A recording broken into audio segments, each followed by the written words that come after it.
Hey guys, welcome back to the channel.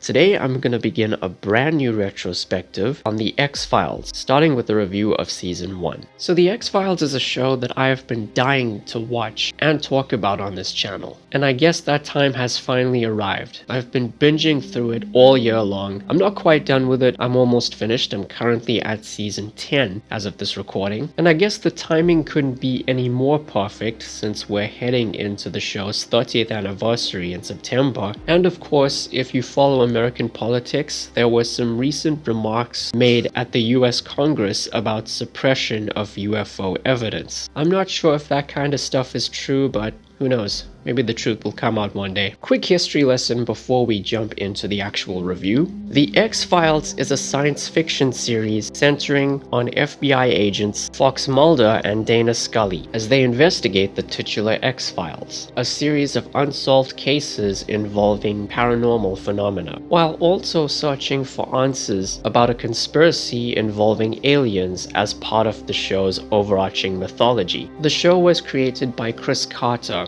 and was produced by the Fox network. It initially ran for 9 seasons from 1993 till 2002. It was briefly revived for 2 more seasons in the 2010s. It even spawned a franchise, including 2 theatrically released feature films, 2 short-lived spin-offs which I'll also be covering, video games, comic books, and so on. Despite its obvious influences from classic anthology shows like The Twilight Zone and Tales from the Crypt, it was still groundbreaking enough on its own to inspire numerous other shows, such as Buffy the Vampire Slayer, Smallville, Supernatural, and Fringe. And above all else, it became a huge pop culture phenomenon, since it tapped into a lot of timely themes such as conspiracy theories, spirituality, UFOs, flying saucers, and the public's mistrust in the government. And of course, that spine-tingling theme music that creeped out every 90s kid.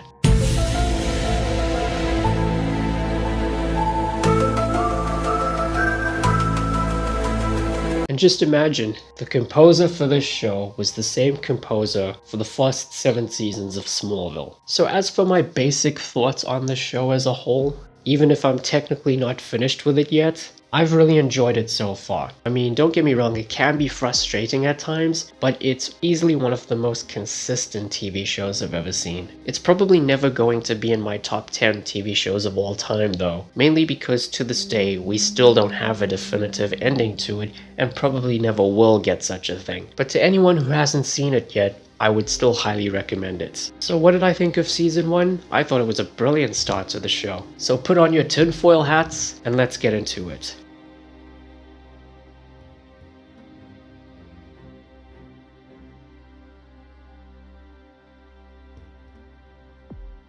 So first things first, let's get into the characters. First of all, we have Fox Mulder, played by David Duchovny. Mulder is a trained FBI profiler and colleague of Dana Scully's. He believes in the existence of extraterrestrials as well as a government conspiracy to hide or deny the truth about extraterrestrial life, making him somewhat of a conspiracy theorist in his own special way. And his motives for believing in such things are actually very personal, and the season does a great job in establishing those motives. His partner is Dana Scully, played by Gillian Anderson. Scully is a medical doctor who is often assigned to debunk the work of Mulder, as she is pretty much a skeptic when it comes to all things paranormal, based on what science and science alone can prove. So the believer-skeptic dynamic between Mulder and Scully was a very unique aspect of the show, and kind of a switcheroo when it came to gender roles back then. And it's all made better thanks to the incredible chemistry of David Duchovny and Gillian Anderson. Seriously, nobody could replace the two of them in these roles. Then you have Walter Skinner, an FBI assistant director and supervisor of the X-Files, played by Mitch Pileggi, who you might recognize from other TV shows such as Sons of Anarchy and Supernatural. The thing about Skinner is that it's usually unclear as to where his loyalties lie, and whether or not he's entirely independent of his own actions. You know, sometimes it's usually that, or his actions are being controlled by somebody else.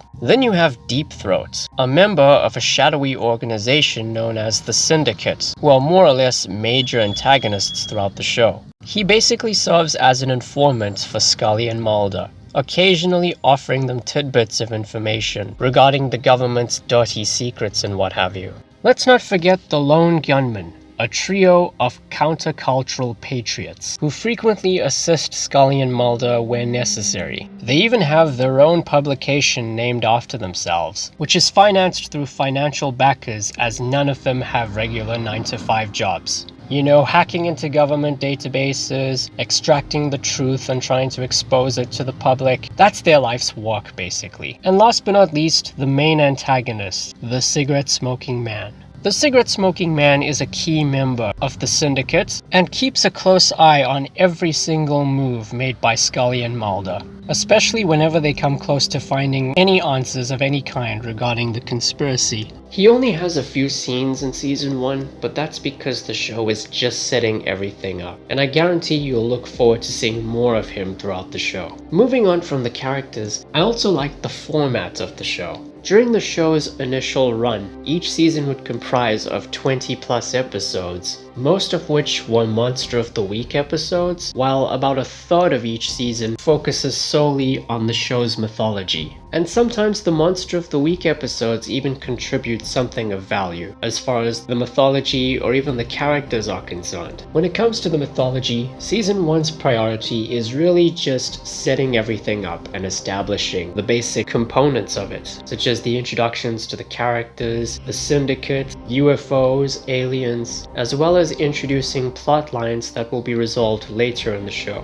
There's also plenty of Monster of the Week episodes from this season alone that I can recommend to you, such as episode 3, Squeeze, about Eugene Victor Toombs, a mutant who can crawl through small spaces. And it even has its own sequel in the form of episode 21, Toombs. Episode 8, Ice, is a fan favorite, which revolves around an organism that infects living creatures and amplifies the anger and paranoia of its host. It's not one of my personal favorites, I find it to be very similar to The Thing by John Carpenter, but I'd still recommend it because it is entertaining. Episode 12, Fire, centers on Cecile Lavelli, a man who has the ability to start fires, played by Mark Sheppard, who everybody knows as Crowley from Supernatural. Episode 13, Beyond the Sea, which is arguably the best episode of the season, revolves around a death row inmate by the name of Luther Lee Boggs, who claims to have psychic abilities and is willing to help Mulder catch a serial killer in exchange for a shorter prison sentence. And the best part is the fact that Boggs is played by Brad Dourif, best known for his role as the voice of Chucky in the Child's Play franchise. This is a prime example where the believer-skeptic roles of Mulder and Scully are briefly reversed, and a case of a Monster of the Week episode technically being mandatory. In this case, family members of Scully are introduced, who will become significant later on. And if I had to recommend at least one more episode, it would probably be episode 20, Darkness Falls. If bugs, insects, and creepy crawlies of all sorts get under your skin, well, buckle up, you're gonna enjoy this one. And without giving anything away, the finale pretty much establishes a plot device that may serve as tangible proof of the government conspiracy, although this proof does come at a cost.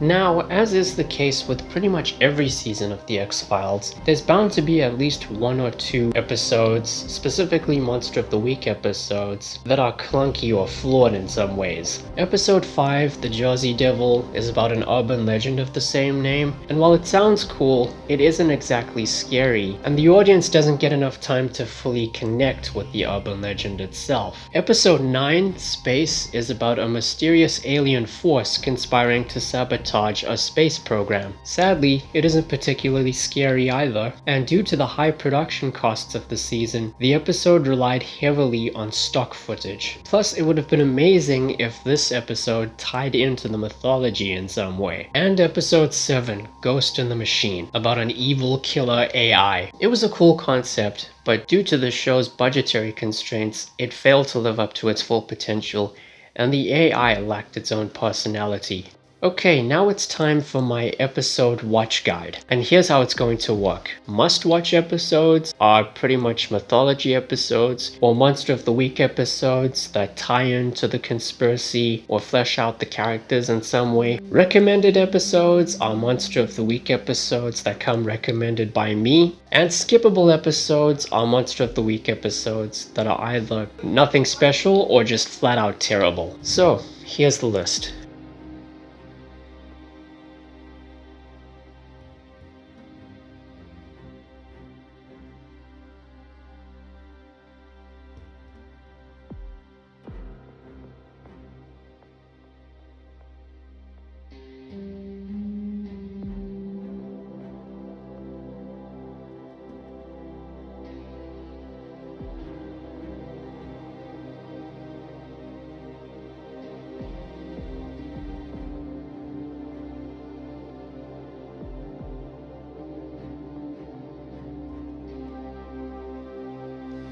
So yeah, those are my thoughts on season 1 of The X-Files. It's a great start to one of the most popular TV shows of all time.